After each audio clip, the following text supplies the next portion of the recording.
আল্লাহ পাক রব্বুল আলামিন বলেন, হে ঈমানদারগণ, তোমরা ইসলামের মধ্যে পরিপূর্ণ ঢোকো।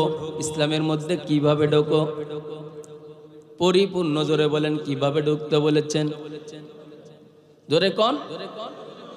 ওয়ালা তাত্তাবিউ খুতুওয়াতিশ শাইতান, তোমরা শয়তানের অনুসরণ করিও না। ইন্নাহু লাকুম আদুউম মুবিন, শয়তান তোমাদের প্রকাশ্য শত্রু, দুশমন। এই হলো কোরআনের আয়াতের তরজমা। মায়ার নবীর অসংখ্য হাদিস থেকে একখানা হাদিস পেশ করেছি। আল্লাহর নবী বলেন, আখলিস দীনাকা ইয়াকফিকাল আমালুল কলিল, তোমার ঈমান ও আমলকে খাঁটি করো,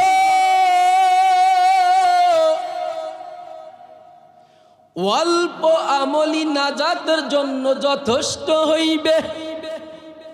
কে বলেন? জোরে বলেন। আমার মায়ার নবী বলেছেন, ঈমান আমলকে খাঁটি করো, তাহলে অল্প আমলি নাজাতের জন্য যথেষ্ট হইবে। কোরআন আর হাদিসের তরজমা শুনলেন।